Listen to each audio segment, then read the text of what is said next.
ఎప్పుడో రాసుకున్న పాట ఏం కాదు సార్. అంటే ఈ సినిమా స్టార్ట్ అయినప్పుడు అనుకున్న పాట? లేదు యాక్చువల్లీ అక్కడ ఆ సిచ్యువేషన్లో 4 పాటలు చేయించాను సార్, 4 కూర్చోలేదు.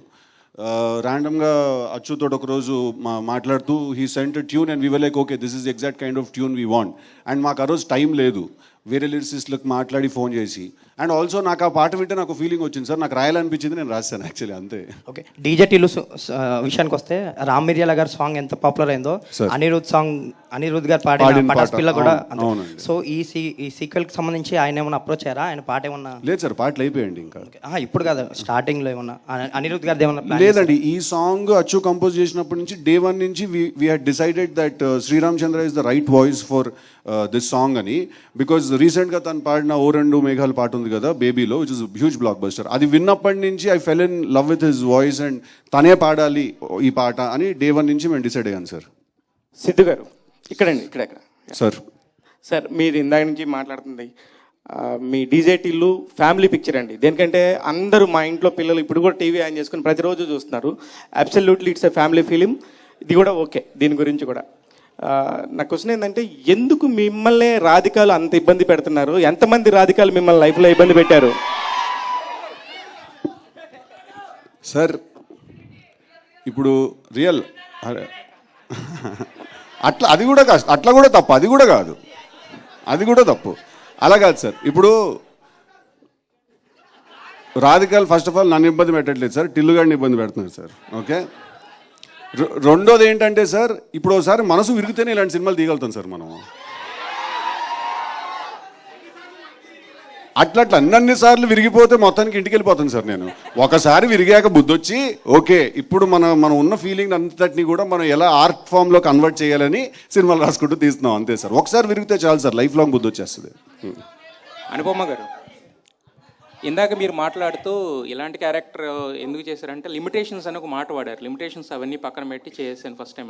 ఏంటి, వాట్ ఆర్ ద లిమిటేషన్స్?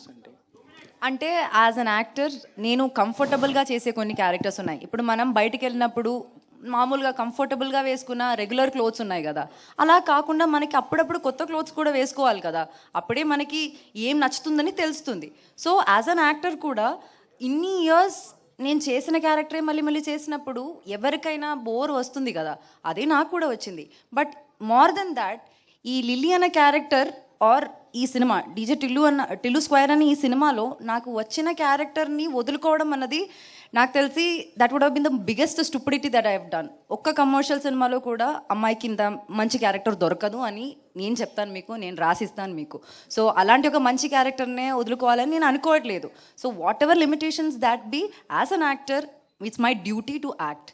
నాకు డైరెక్టర్ ఇచ్చిన క్యారెక్టర్ని 100% చేయాలన్నది నా డ్యూటీ, అది చేయడానికి నేను ట్రై చేశాను. అయితే లిమిటేషన్స్ అని ఇందాక మీరు వాడిన పదంలో యాక్చువల్గా అంటే ఇంతకుముందు మీరు చేసిన గర్ల్ నెక్స్ట్ డోర్ క్యారెక్టర్స్ అయినా, లేదంటే మీ ఫ్యామిలీ పరంగా కానీ, లేదా వేరే ఏమన్నా ఉంటాయా దాంట్లో? మీకు బిర్యానీ అంటే ఇష్టమా? ఇష్టం. కానీ ఇంట్లో ప్రతిరోజు మీరు బిర్యానీ తింటారా? తినాం కదా. లేదు కదా. అట్లాగే నేను కూడా ప్రతిరోజు బిర్యానీ తినాలని కోరుకోవట్లేదు. నాకు డిఫరెంట్ పులావ్ కావాలి, పులిహోర కావాలి, అన్నీ కావాలి, అంతే సార్. అస్సలు బిగినర్స్ మిస్టేక్స్ చేయట్లేదు సార్, ఆవిడ చాలా పగడబందిగా ప్లాన్ చేసుకుని వచ్చింది. అసలు నేనన్నా చేస్తానేమో బిగినర్స్ మిస్టేక్, కానీ ఇప్పుడు బనీను డ్రైవర్ 2 లాగేటట్టుంది. అండ్ సిద్ధు, యాక్చువల్గా జనరల్గా ఏదన్నా సెకండ్ సినిమా వస్తున్నప్పుడు పక్కన డాష్ పెట్టి 2 రాస్తారు కదా, మీరు ఏకంగా పైనకి లేపారు స్క్వేర్ అని, ఏంటి రీజన్? అంటే అది యాక్చువల్లీ టైటిల్ త్రివిక్రమ్ గారు ఇచ్చారు సార్ మాకు ఐడియా. టిల్లు 2 అందామా, 2 టిల్లు అందామా, టిల్లు బ్యాక్, టిల్లు రిటర్న్స్, ఇవన్నీ రొటీన్గా ఉంటే టిల్లు స్క్వేర్ అందామయ్యా అన్నది ఒక రోజు ఆయన. అంటే బాగుంది సార్ అని ఆ రోజు. బాగుంది గురించి. వంశీ గారు, లాస్ట్ టైము యాక్చువల్గా డీజే టిల్లు ట్రైలర్ లాంచ్ మిమ్మల్ని ఎవరు అడిగారు, ఇది మీ బయోపిక్ అంటే తప్పే ఉందన్నారు కదా, మరి సో ఈ టిల్లు స్క్వేర్కి మీరు ఏమైనా యాడింగ్స్ ఏమైనా ఉన్నాయా మీ దగ్గర నుంచి? అంటే అప్పటికి సిద్ధు తను అన్నప్పుడు సిద్ధు కదా, ఇప్పుడు సూపర్ స్టార్ కదా, అందుకని ఇంకా మన దీనికి ఏం యాడింగ్స్ అవసరం అని తనే చేసుకుంటాం. వంశీ ఆయన బయోపిక్ అనుకోవచ్చా? ఇది సిద్ధు గారు బయోపిక్ అనుకోవచ్చా? సిద్ధు చెప్పినట్టు లవ్ ఫెయిల్యూర్ అయిన ప్రతి కుర్రోడి బయోపిక్ ఇది. అట్లుంటది మనతోని. సిద్ధు గారు సార్, అనుపమ పరమేశ్వరన్ ఫ్యాన్స్ నుంచి మీకు బెదిరింపులు వచ్చాయంట, నిజమేనా? ఏం లేదు సార్. ఇది స్టార్ బాయ్ సిద్ధు అని అన్నా పెట్టుకున్నా. అన్నా అన్నా అన్నా వద్దన్నా వద్దన్నా అన్నా అన్నా ప్లీజ్ అన్నా అది ఒకటి వచ్చింది సార్. ఏం రాలేదు సార్. సార్ వచ్చినా కూడా మార్చేవాడిని కాదు సార్, ఎలా ఉందో అలాగే తీసేవాడిని సార్ ఆ సినిమా. బికాస్ దానికి మనం స్టిక్ అయితేనే కదా సార్ మనం ఒరిజినల్గా కంటెంట్ తీద్దాం అనుకున్నప్పుడు అది ఎలా తీద్దాం అనుకున్నా అలా తీయాలి సార్. చూసాక వాళ్ళే అంటారు sir actually she made the right choice అని. సూపర్. కాకపోవాలి నాకు పడదైదుడు. ఇంకోటి మీరు స్టార్ బాయ్ అని పెట్టుకున్నారు కదా, సార్. ఆ టైటిల్ తో మీరు సంతృప్తికరంగానే ఉన్నారా, ఇంకేదన్నా బెటర్ గా పెట్టుకోవాలనుకుంటున్నారా? ఇప్పుడే అన్నారు కదా సార్ ఆయన. సూపర్ స్టారా? టైటిల్ మేము పెట్టాము, ఆయన పెట్టుకోలేదు, మేము పెట్టాము. అది సంతృప్తికరంగా ఉందో లేదో రేపు సినిమా చూసి మీరందరూ చెప్పాలి.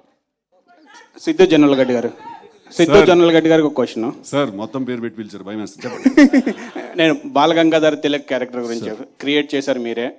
ఫస్ట్ ఫిల్మ్ బాగా హిట్ అయింది. సో అది సెకండ్ చేసేటప్పుడు అంటే మోస్ట్లీ సెంటిమెంట్గా అందరినీ కంటిన్యూ చేస్తారు టెక్నీషియన్స్ని, కానీ మీరు టెక్నీషియన్ డైరెక్టర్ని మార్చారు, మ్యూజిక్ డైరెక్టర్ని మార్చారు, ఒక ప్రొడక్షన్ హౌస్ తప్ప హీరోయిన్ మార్చారు. సో ఈ మార్చినప్పుడు మీకు ఎందుకు సార్ అలా మార్చవలసి వచ్చింది?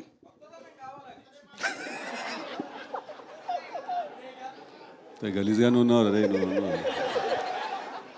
అలా కాదండి, ఇప్పుడు మ్యూజిక్ డైరెక్టరు లాస్ట్ టైం చేసినప్పుడు రామ్ మిరియాల, శ్రీచరణ్ పాకల, తమన్ గారు అండి. ఇప్పుడు రామ్ మిరియాల ఆల్రెడీ ఉన్నాడండి, 2 సాంగ్స్ చేశాడు. ఇప్పుడు తమన్ గారు సార్ ఇందాక చెప్పినట్టు he is very busy with his work, so తను he couldn't give us our time cricket. And then ఇప్పుడు అదే కెమెరామెన్ అండి, అదెవరు చూడలేదు, రైట్? అదే రైటర్ అండి, అదెవరు చూడలేదు. రైటర్ని అడిగాను, రైటర్ మీరే, కానీ నేను అడిగింది హీరోయిన్ డైరెక్టరు. సార్ కొత్త కథ తీస్తున్నాం కదా సార్, అదే అమ్మాయిని పెట్టి ఎలా తీస్తున్నాం? ఇది కొత్త కథ కదండి, అది వేరే కథ, ఇది వేరే కథ సార్. సో ఇది కొత్త ఫ్రెష్ కథ కదా సార్. సో ఫ్రెష్ క్యారెక్టర్ అండి, అంటే టిల్లు మళ్ళీ ఇంకొక అమ్మాయిని కలిసి ఎలా మనసు విరగొట్టుకున్నాడు అనేది ఈ కథ సార్. సో దీనికి obviously fresh pairing, fresh casting జరగాలి కదండి. యా డైరెక్టర్ ఓ మైక్ ఏమనలేదు, ఎందుకు మార్చారని అడిగారు అంతేనా? అది ఇందాక చెప్పాను కదా సార్, మూర్తి గారు అడిగినప్పుడు తను ఆల్రెడీ మేము తీద్దాం అనుకున్నట్టు విమల్ తను ఆల్రెడీ వేరే ప్రాజెక్ట్ కమిట్ అయినాడు సార్. ఇంకోటి స్మాల్ కరెక్షన్, ఇందాక మీరు డీజేటీలో అనే క్యారెక్టర్ నేను క్రియేట్ చేశాను అన్నారు, నేను ఒక్కడిని చేయలేదు సార్, నేను విమల్ కృష్ణ కలిసి క్రియేట్ చేశాను sir character. Okay sir. Nagavamsi garu sir, Tillu square, gangs of Godavari 2 సినిమాలకు డేట్లు ఫిక్స్ చేసి ఆల్రెడీ రిలీజ్ డేట్లు కూడా అనౌన్స్ చేశారు. దాని తర్వాత మళ్ళీ రిలీజ్ డేట్లు చేంజ్ అయిన తర్వాత రీషూట్లు కొన్ని అంటే షూట్ చేశారు, వాటి వల్ల బడ్జెట్లు పెరిగి ఉంటాయి కదా, ఆ బడ్జెట్లు కంట్రోల్ ఉన్నాయండి ఎంతవరకు? రీషూట్ అంటే ఎప్పుడైనా అనుకున్న బడ్జెట్ కంటే పెరుగుతుంది కదండి. అంటే మీరు డేట్లు ఫిక్స్ చేసిన తర్వాత చేశారు? అంటే మేము ఆవిడలో సినిమా చూసుకున్న తర్వాత మాకు ఏదైనా డౌట్ వస్తేనే రీషూట్ చేస్తాం, అప్పుడే డేట్ పుష్ చేస్తాం. డేట్ సరదాగా ఏదో ఏసీ పుష్ చేయడానికి సరదాగా పుష్ చేయం కదా.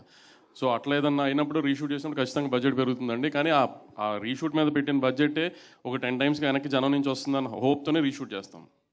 Okay sir, all the best. Vamshi garu yeah చెప్పండి. అయితే యూజువల్గా సీక్వెల్స్ తీయాలి అంటే హీరోలు అండ్ వేరే అదర్ కాస్ట్ అండ్ క్రూ కంటే కూడా ప్రొడ్యూసర్ భయపడుతున్నారు. ఎందుకంటే KGF 2 అండ్ బాహుబలి 2 ముందు వచ్చిన చాలా సీక్వెల్స్, ఆర్యా 2 కానీ చంద్రముఖి 2 కానీ చాలా సినిమాలు ఫ్లాప్ అయ్యాయి. ఏది ఎందుకంటే ఎక్స్పెక్టేషన్స్ మిస్ మ్యాచ్ అయిపోయినాయి కంప్లీట్గా. చాలా గ్యాప్ ఇచ్చి తీస్తేనే మిస్ మ్యాచ్ అవుతున్నప్పుడు మీరు ఎందుకని ఆ హీరోకు ఇంకో సినిమా కూడా పడకుండా వెంటనే మళ్ళీ టిల్లుకి సీక్వెల్ చేద్దాం? Is it because you want to ride on the hit wave, you want cash on it, or just you really have a good story or something else is there? Tillu is a character which Sidhu and Sidhu చెప్పినట్టు Vimal and Sidhu have created to entertain the audience.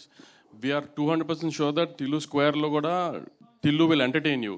And Bahubali 2 lakh, KGF 2 lakh, this is not continuation of any film andi. That is one episode in Tillu's life. This is another episode in Tillu's life. ఎందుకంటే ఎప్పుడు ఒకే అమ్మాయితో satisfy అవ్వరు కదా, ఒకసారి breakup అయితే మళ్ళీ move on అవుతారు కదా. అట్లానే టిల్లు మూవ్ ఆన్ అయ్యాడు, ఇంకొక అమ్మాయి తగిలింది, ఈ అమ్మాయితో ఏం ప్రాబ్లమ్స్ ఫేస్ చేశాడో టిల్లు స్క్వేర్లో చూస్తారు. అంటే I'm not asking about what is the content అని, బేసికల్గా యాజ్ ఏ ప్రొడ్యూసర్ ఒక సీక్వెల్ తీయాలి, ఒక సీక్వెల్ తీస్తుంటే అమ్మాయి మూలాన ఒక అబ్బాయి బాధపడుతున్నాడు అనేది యూనివర్సల్ ప్రాబ్లం కదా.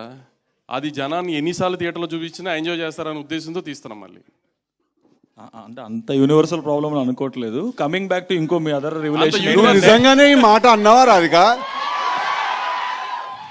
సార్ ఇంకోటి, అమ్మాయి మూలాన ఒక అబ్బాయి బాధపడట్లేదని బేబీ థియేటర్లో చూడాల్సింది, వైష్ణవి డైరెక్ట్గా తిడుతున్నారు థియేటర్ నుంచి.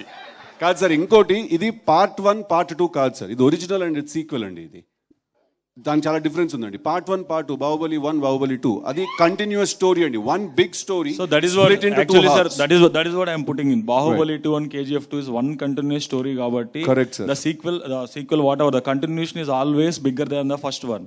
But rest of the sequels that have come, Arya 2 kani, Kick 2 kani, ఏ సినిమాలో ఆడలేదు basically గా. None met the expectations. So far Chandramukhi 2, Pawan Kalyan garu ఒక సినిమా, శంకర్ దాదా, గబ్బర్ సింగ్ 2, శంకర్ దాదా బెస్ట్, ఏది వర్కౌట్ కాలేదు బేసికల్గా. That's the reason I'm asking.